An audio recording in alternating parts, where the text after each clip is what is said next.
Hi, cooperators. It's Bakos again. Greetings in 2023 and compliments. And thanks once more for taking your time to watch this video.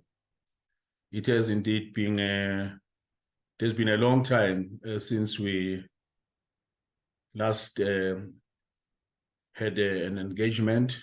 I think it was a meeting, I can't remember exactly, sometimes in October or so, if I'm correct. It is never my wish to take such a long time to give you some update, or even to take such a long time to have a meeting. It's because of the kind of the business that we're involved in. There are quite a number of moving parts. And I must be honest with you, it has indeed been a long walk. I mean, since we have been together from 2017 to date, it has not been easy. Quite a lot of things have been happening, starting one business after the other, and sometimes rushing to fix when the other ones collapse, and then resuscitate and bring back the business on course. Guys, you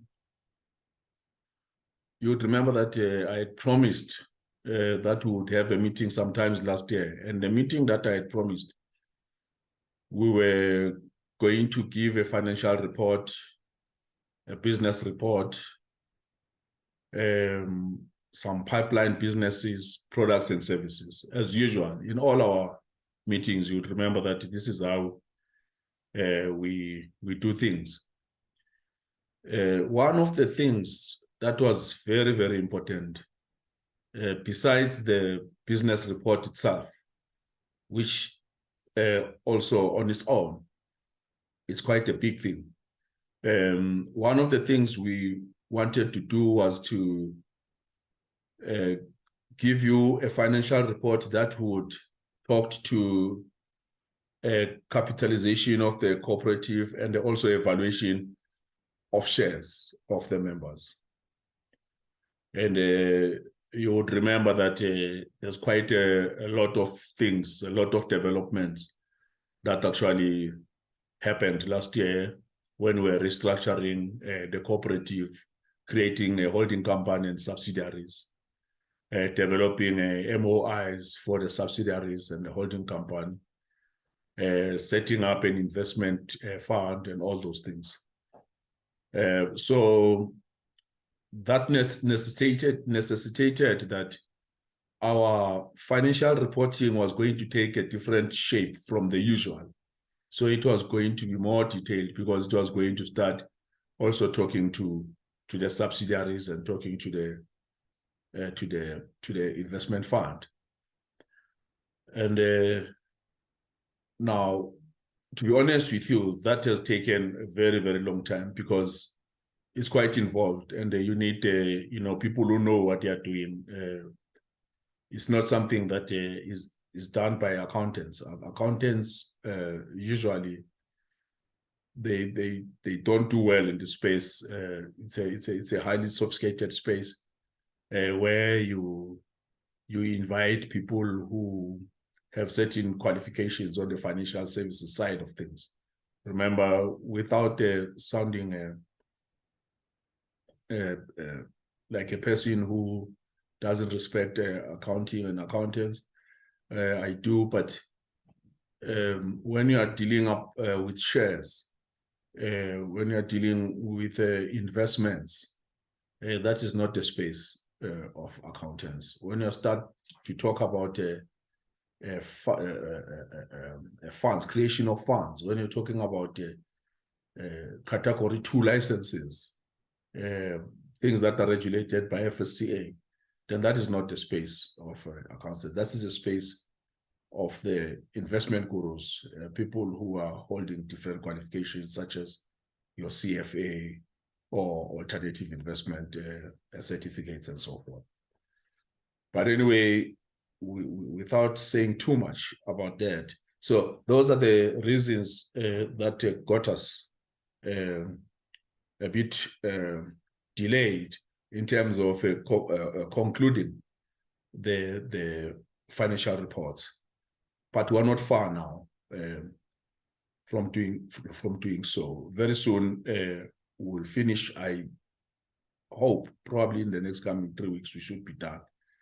And then on the business report side, there were teething problems that we came across, especially due to the political climate in the country. Some of the things were not signed on time by the people who were supposed to sign them off on time, because of their own political squabbles in their own party. And then you would know these people, when they fight, they affect everything, because they are actually occupying positions of responsibility in the country.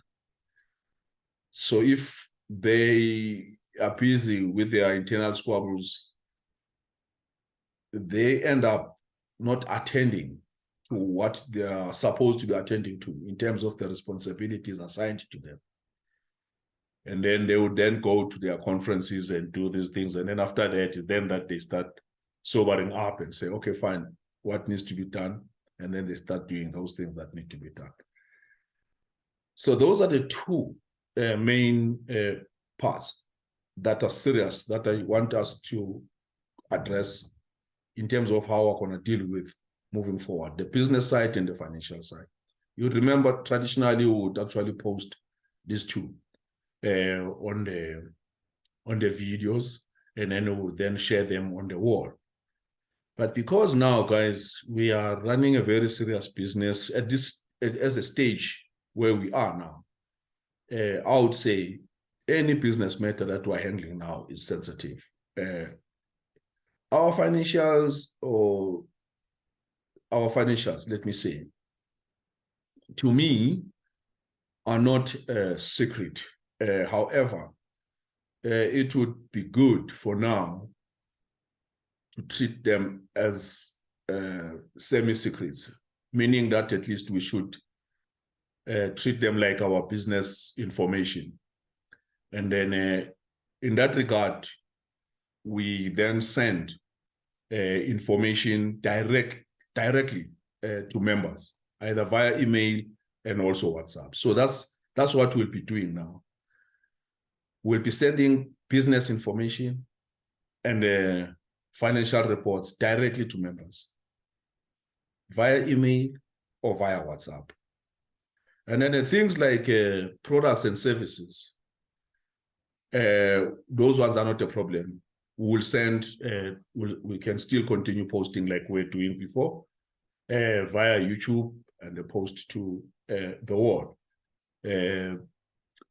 The other disadvantage, of course, as we have been doing before, and that I picked up as we were doing business together, is that if you post something on the wall, what happens is that some people, they miss whatever you have posted, because, I mean, it gets too much sometimes. You can't cope.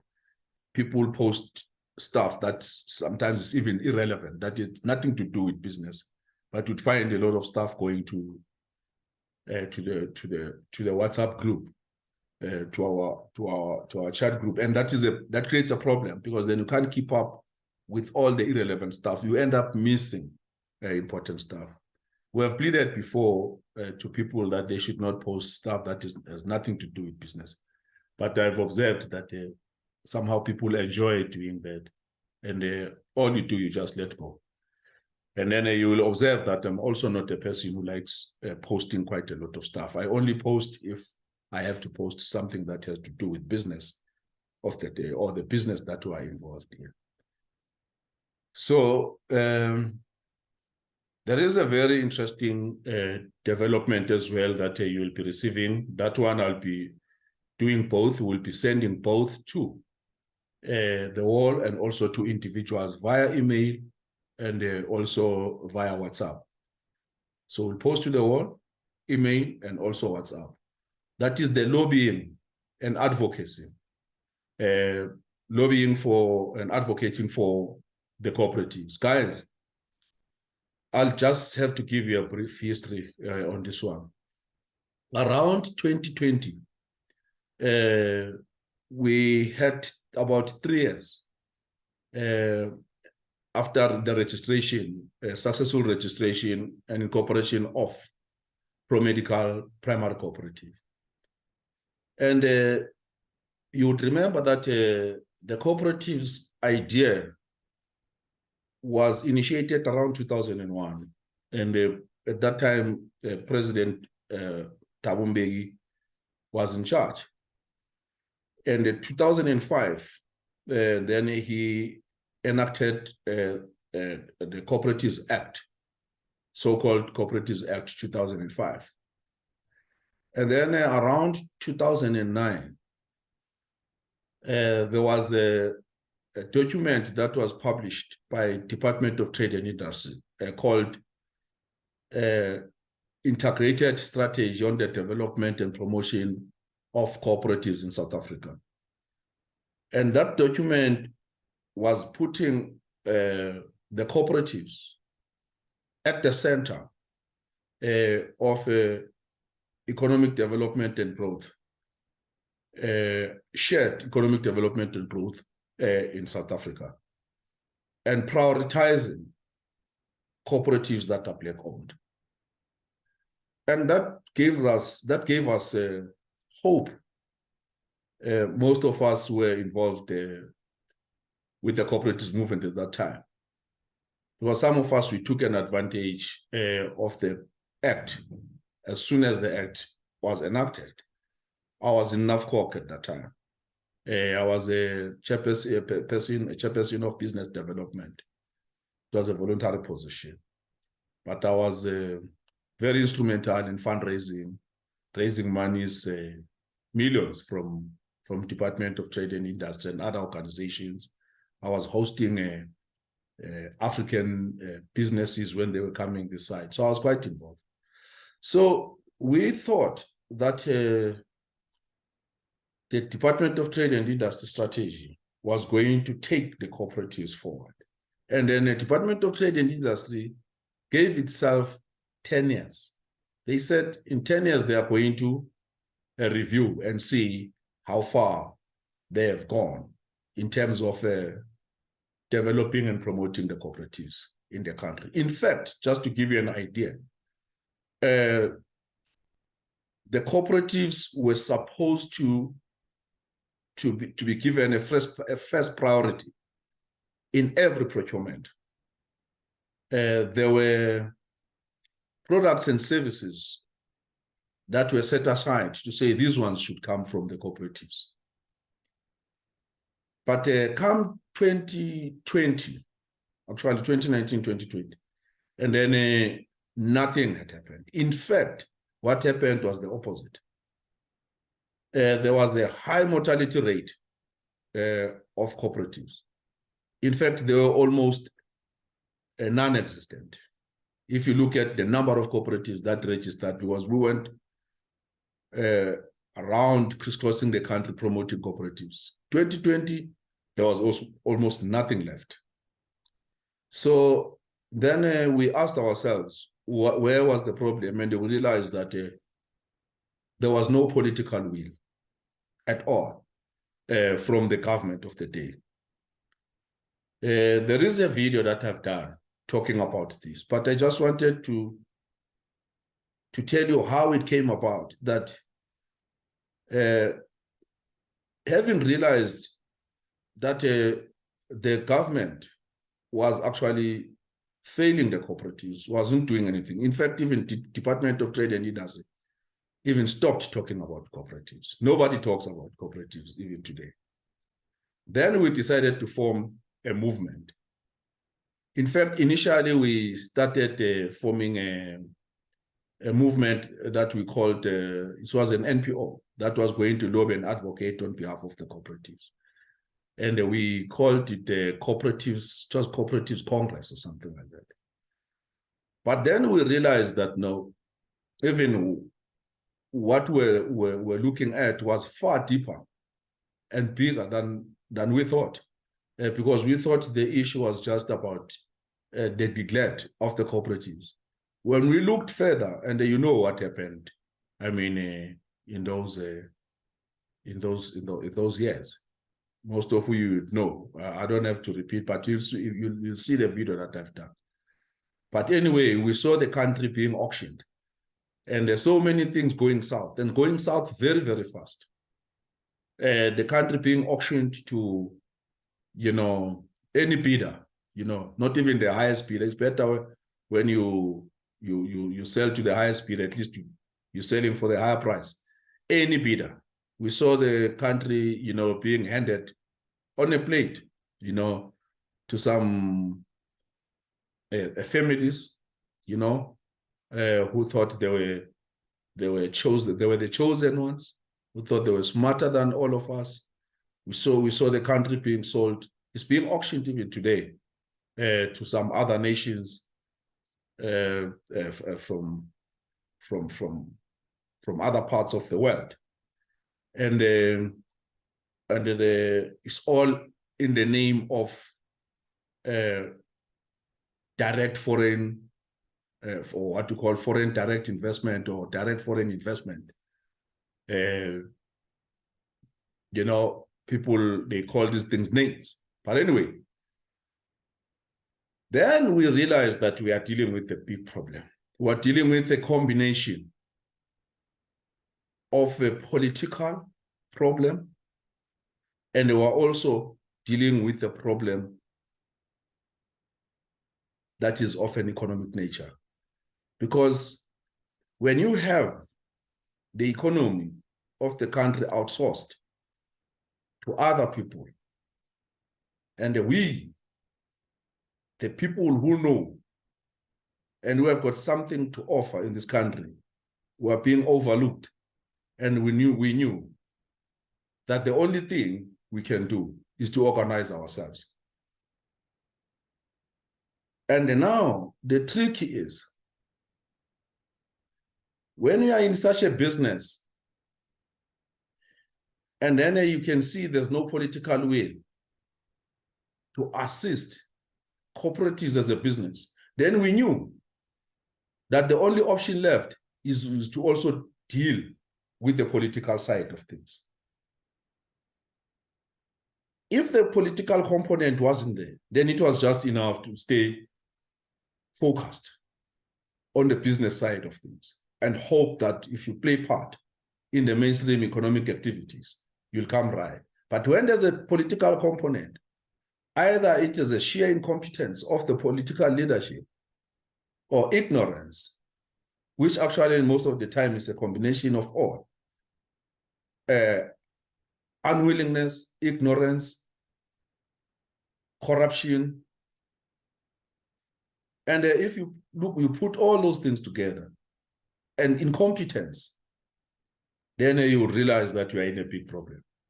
Therefore, we then abandoned the idea of lobbying and advocating for cooperatives. We then said, let us go for the jugular. And what is the jugular here? We formed a movement called Mass Democratic Civil Movement, MDCM. MDCM was formed 2020. And when we formed it, we said, let us look at our communities now. Whilst we are promoting the cooperatives as a tool to social transformation, because when you transform the society, you have got to transform both the economics. In fact, not both. You have got to transform three things. You transform the society itself in terms of the social interaction, social activities. Of course, through education. You cannot transform people without education. You use education to transform anyone. And then you have got to politicize. You must make them understand politics. At the same time, you have got to make the people understand the economics part of it. So those three things became very important for Mass Democratic Civil Movement. We said, in as much as we are not going to be a political party or a political movement, we are a civil movement that is going to the people and educate them about everything that they see every day and that they need to know. And that is what we started 2020. And we started slowly doing the work without making any noise. Nobody knew about mass democratic civil movement. And we were doing work with our communities. And we continue to do that. We are promoting cooperatives and we are succeeding. And the cooperatives that we promote are not failing, even though they don't receive any assistance.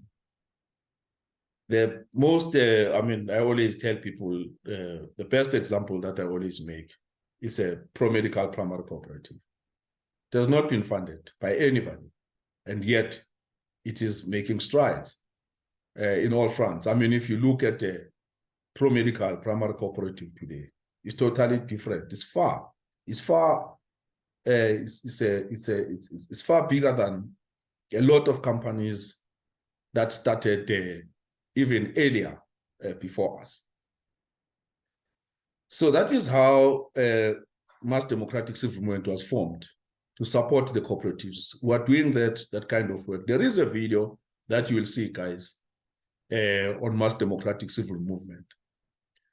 It promotes cooperatives, strengthens cooperatives, it assists in the funding of cooperatives. It makes sure that it educates the people who are involved or who would love to be involved with cooperatives as a way of participating in the mainstream economy of the country and participating in the economic growth of this country. So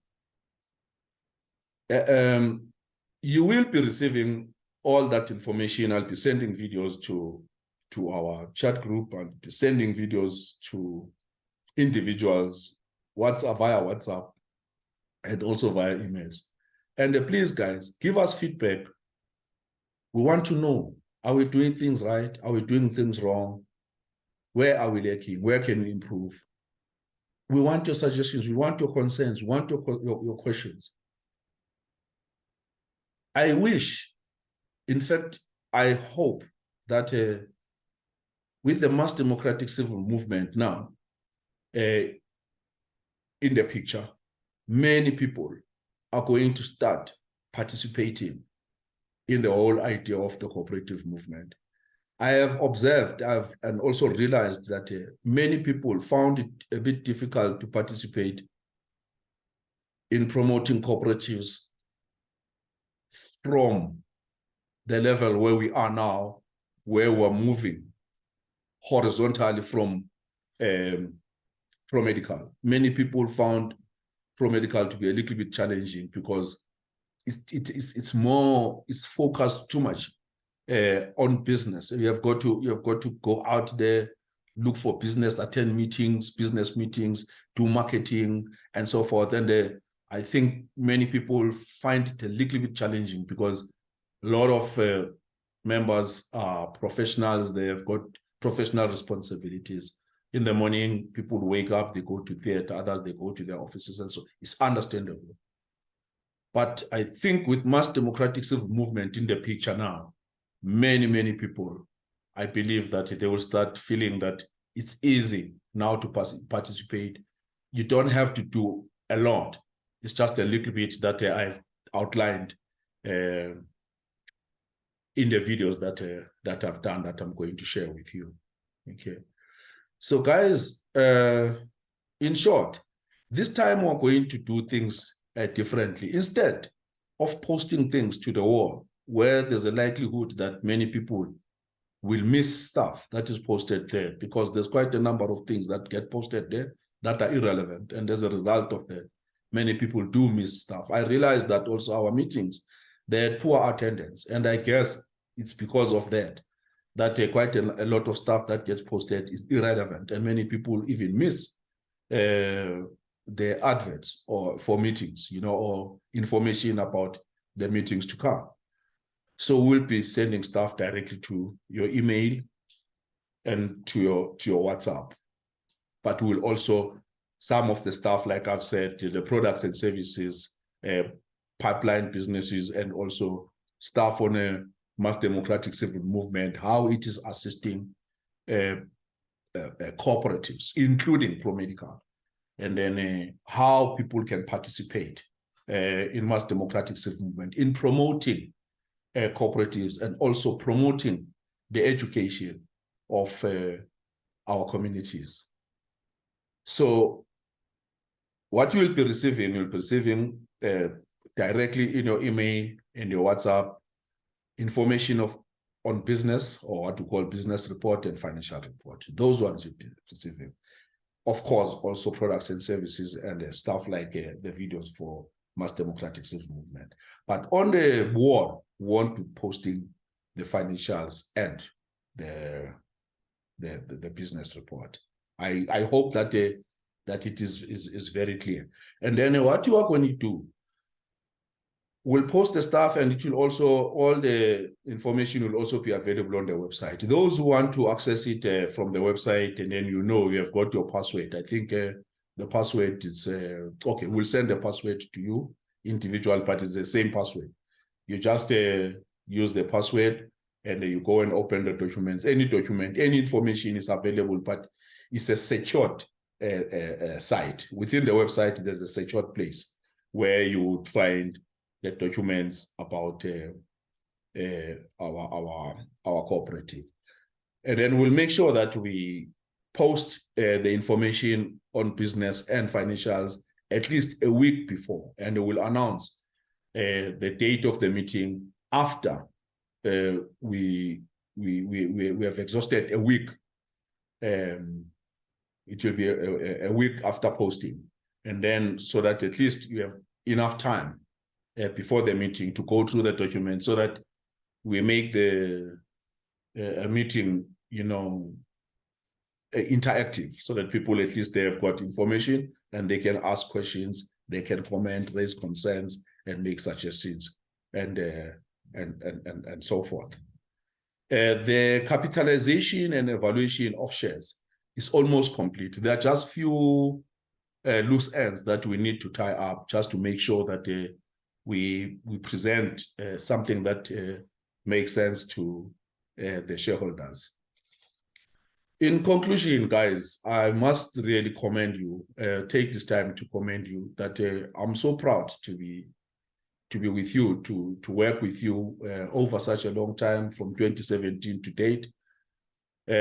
I must tell you that you are involved in a very, very big business. This is a huge thing. This is not a Mickey Mouse business. This is a great stuff. This is a great opportunity that you chose to get involved in. With that little investment, or that a small risk that you took, it was a risk. There's no money that is not money. Every money counts. But let me tell you, the risk that you took is worth it. You are part of a bigger picture. You are now part of history. I always say the biggest risk you can ever take in life is not to take a risk at all. The people who are not successful in the world are people who are very scared to take a risk. I'm one of those people who believe that taking a risk is necessary, because it tests you. How far can you go? Who knows? Maybe you are a born billionaire. But if you don't take a risk, you'll never know how much you're worth in this world. If you leave your comfort zones, stay on the comfort zones. But you guys, you didn't make that choice of sitting on your comfort zones. I mean, you are professionals. Most of you have your degrees, and why would you decide to be part of a cooperative? When you could be focusing, on building your own business and making your millions. But you decided that no, you should give this one a try. And I'm very grateful. I had to put a lot, guys. I had to chop down my practice by 2/3 to build this organization. I had to sacrifice, driving beautiful cars. My best car is a Clio now, without even wheel caps. That's what I'm driving, for those who would love to know. And my children are just living a very ordinary life. And that's the price you pay for believing in some of these things. But that's the That's what motivates me. That's what makes me wake up in the morning, because I know that less than 10% of the people of this world control the more than 90% of the people. And these people, the few people who control the world, are people who know what they are doing. And these people, they know everything about money. And everybody else is working for these people. The rich people don't work for money. Rich people, they do what they love to do. And they do what they do best. But they don't work for money, because they know how to make money work for them. So I learned this from very early age in my life, to say, I'll never work for money. Money should work for me. The thing is, I enjoy doing certain things. Even now, I always feel sometimes that, why can't I just do medicine for free? Why do I have to charge people when they are sick? Why do I have to make money out of people when they are miserable and they are sick, And the only way to do that for me, the way I think, is that then I have to make money somewhere, so that I can use this degree, MPCHP, and this DA in anesthesiology. You just give these services to these people for free, because then I'm making my money. But for as long as you don't make money, and then you always want to always wake up in the morning and go and work for money. So that is my philosophy, to say, if we as the professionals can have all the money that we want in the world, then we can give these people a free service at our own time, without being pressurized by anybody. But anyway, be it as it may, this is where we are. And I can tell you guys, if things were to continue at the rate at which we are doing them, at the rate at which they are happening, I can promise you, in the next couple of years or so, we are not going to find a reason to continue working, because then we would have reached a point where money just simply does what it can do best, to work for us, and work 24 hours without sleep, because money doesn't sleep. With us, we can do so many cases or so many patients, but it's at some point we have to retire and sleep.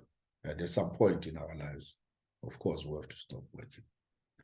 Okay, with that being said, guys, thank you very much. I really appreciate it. Thanks for listening to me. And then please look out for our videos in your emails, in your WhatsApp. Give us feedback. We'd love to hear from them. Thank you very much. Cheers. Bye.